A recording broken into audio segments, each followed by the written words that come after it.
მოგესალმებით მეგობრებო, თქვენ საუბრის სივრცის ეთერში იმყოფებით, მე კი მისი წამყვანი ქრისტინე გახლავართ. დღეს მინდა ჩვენს გადაცემაში ვისაუბრო პატარა საბერძნეთზე, რომელიც ქვემო ქართლში მდებარეობს.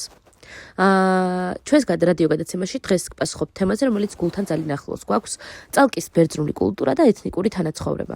წალკა, როგორც ვიცით, ქვემო ქართლის რეგიონში მდებარე მუნიციპალიტეტია, რომელიც მრავალი ეთნიკური ჯგუფის, მათ შორის ბერძნული საზოგადოების დამკვიდრებისთვის იყო ცნობილი. ბერძნები აქ უკვე მრავალი თაობაა ცხოვრობენ, მათი ყოფა არ ყოფილა მარტივი. ისტორიულად ხშირად რთული პოლიტიკური პროცესების მსხვერპლი იყვნენ, თუმცა ისინი ყოველთვის ახერხებდნენ თავიანთი კულტურის შენარჩუნებას. ბერძნული კულტურა წალკაში გამოიხატება მრავალ სფეროში. ეს არის ტრადიციული სამოსი, საკვებურობა, ფესტივალები, მუსიკა, ცეკვები და ყოველდღიური ყოფის რიტუალები. მაგალითად, დღესაც საკმაოდ პოპულარულია ბერძნული ხალხური ცეკვები და სიმღერები, რომლებიც ხშირად შედიან ადგილობრივ წვეულებებში.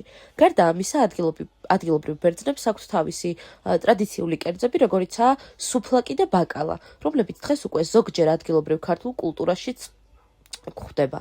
ერთ-ერთი საინტერესო ასპექტი, რაც წალკაში ბერძნულ კულტურას გამოარჩევს, არის მისი რელიგიური თანაცხოვრება. ბერძნები აქ ძირითადად მართლმადიდებლები არიან, ასე რომ მათი რელიგიური პრაქტიკები ნაწილობრივ ემთხვევა ადგილობრივ ქართულ მოსახლეობას. თუმცა მათ აქვთ თავისებური წესები და საეკლესიო დღესასწაულები, რომელთა დაცვას დიდ ყურადღებას აქცევენ. დღესდღეობით წალკაში ეთნიკური ბერძნების და ქართველების თანაცხოვრება საკმაოდ მშვიდობიანია. მიუხედავად იმისა, რომ ისტორიულად რამდენიმე კონფლიქტი იყო, დღეს ისინი უფრო ხშირად გამოდიან კულტურული პროექტებით, ადგილობრივი ფესტივალებით და საერთო საქველმოქმედო აქტივობებით.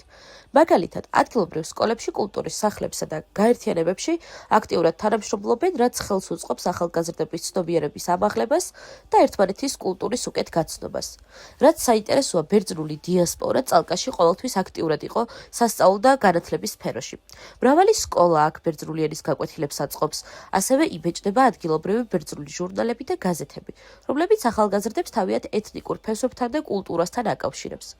ბერძნული კულტურის გავლენა დღეს უფრო ფართოა, ვიდრე შეიძლება გარედან წარმოვიდგინოთ. ეს აისახება ადგილობრივ სუფრებზე, საკვებურობაზე, მუსიკას და ხელოვნებაში. მაგალითად, ხშირად იმართება ბერძნული საღამოები, სადაც ახალგაზრდა თაობაც ჩაერთვება და ეს ხელს უწყობს კულტურული მემკვიდრეობის გადაცემას. თუმცა, ეთნიკური მრავალფეროვნება წალკაში გამოწვევებთანაც არის დაკავშირებული. სოციალური ინტეგრაცია, ეკონომიკური შესაძლებლობები და ახალგაზრდების ქალაქში გადინება, ეს საკითხები დღესაც აქტუალურია. ამიტომ ბერძნები და სხვა ეთნიკური ჯგუფები ცდილობენ თავიანთ კულტურულ ფასეულობებს არ გაემიჯნონ, არ დაივიწყონ, მაგრამ პარალელურად იყვნენ აქტიურები საერთო საზოგადოებაში. მოკლედ, წალკის მაგალითი კარგად აჩვენებს, როგორ შეიძლება ეთნიკური და კულტურული მრავალფეროვნება იყოს არა სირთული, არამედ ბიძგი ადგილობრივი საზოგადოების განვითარებისთვის. ბერძნული კულტურა აქ ისევე როგორც სხვა ეთნიკური მემკვიდრეობა არის ერთგვარი კავშირი წარსულსა და დღევანდელობას შორის. ესაა ის ძაფი, რომელიც აერთიანებს მოსახლეობას საერთო ინტერესებით, ფესტივალებით, განათლებით და ყოველდღიური ცხოვრების რიტმებით. დღევანდელ გადაცემაში ასევე მინდა ერთი პატარა რეკომენდაცია გაგაცნოთ. თუ რამე სწავლობთ ეთნიკური კულტურების შესახებ, არასდროს დაივიწყოთ, ცოცხალი კულტურა ხალხში ცხოვრობს. ჩვენ ყოველდღიურ ცხოვრებაში, ჩვენს წესჩვეულებებსა თუ ურთიერთობებში, წალკაში ბერძნული კულტურა ამის ნათელი მაგალითია. როგორ შეიძლება ისტორია და ტრადიციები თანაარსებობდეს თანამედროვე ცხოვრებაში. წალკის მუნიციპალიტეტში რამდენიმე სოფელი გამოირჩევა მკაფიო ბერძნული იდენტობით. მაგალითად, სოფელი ქავთარაძე. ყოველთვის ცნობილი იყო ბერძნული ტრადიციებით. აქ არა მარტო ტრადიციული სამზარეულო, არამედ საცეკვაო კულტურაც განსაკუთრებულად არის განვითარებული. ყოველ ზაფხულს სოფლის მოსახლეობა აწყობს ბერძნულ საღამოს, სადაც თაობები ერთმანეთს ენაცვლებიან. უფროსები ახალგაზრდებს ასწავლიან ხალხურ სიმღერებს და ცეკვებს. სხვადასხვა ბერძნული ოჯახები წალკაში დღემდე ინარჩუნებენ თავიანთ სახელებს და ფესვებს. მაგალითად, ოჯახი კოსტოპოლოსები, რომლებიც ამ სოფელში მე-19 საუკუნიდან სახლობს, ცნობილია როგორც სოფლის შემოქმედებითი და განათლებული ოჯახი.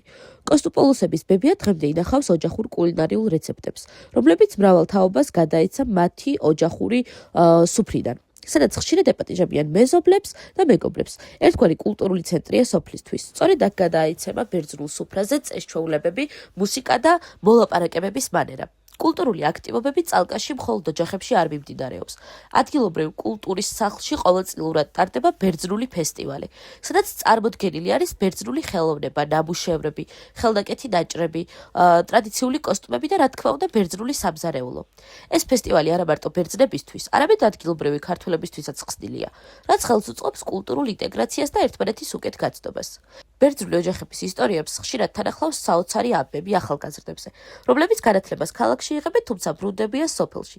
ეს არის ერთგვარი კულტურული მემკვიდრეობის გადაცემა. მაგალითად, მელასების ოჯახი, სადაც ბაბუა და ბებია აწარმოებდნენ პატარა ვენახს და ყოველდღიურ ცხოვრებაში ასწავლიდნენ ახალგაზრდებს ტრადიციულ გილდებს, დღესაც ცდილობენ ახალგაზრდების ჩართვას სოფლის კულტურულ აქტივობებში. ერთ-ერთი საინტერესო ასპექტი, რაც ნამდვილად ღირს აღნიშნავთ, არის ბერძნული ეკლესიური დღესასწაულები. წმინდა გიორგის დღე მაგალითად წალკაში ითვლება არა მარტო ბერძნული, არამედ მთელი მსოფლიოს ერთობლივი დღესასწაულად.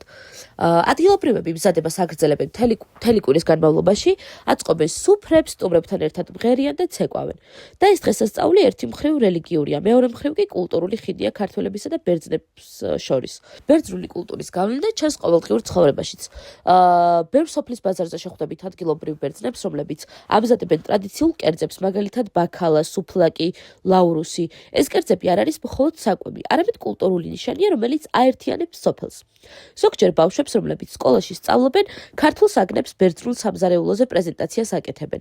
ეს კიდევ ერთი გზა ახალგაზრდების კულტურულ აღზრდაში. დღეს, როდესაც ახალგაზრდები წალკას ტოვებენ და ქალაქებში ან საზღვარგარეთ მიდიან, ადგილობრივები ცდილობენ ბერძნული კულტურა დაივიწყონ. სკოლაში ბერძნული ენის გაკვეთილები, ფესტივალები და კულტურული პროექტები სწორედ ამისთვის ტარდება. ეს ქმნის ერთგვარ ბალანსს. ახალგაზრდები მსოფლიო გამოცდილებას იღებენ, მაგრამ რჩებიან დაკავშირებული თავიანთ ფესვებთან. ბერძნული კულტურა წალკაში თავისთავად სერიოზული გაკვეთილია ჩვენს შემოქმედებით ცხოვრებაში. ის გვასწავლის, რომ კულტურული მრავალფეროვნება არ უნდა იყოს ბარიერი. ის შეიძლება იყოს საშუალება უკეთეს ურთიერთობებზე, მშვიდობიან თანაცხოვრებაზე და მომავლისთვის ძლიერი საფუძვლის შექმნაზე. მე ამით გემშვიდობებით დღეს ჩვენს გადაცემაში და შემდეგ გადაცემაში შევხვდებით ერთმანეთს. მადლობა რომ გვისმენთ და დროებით.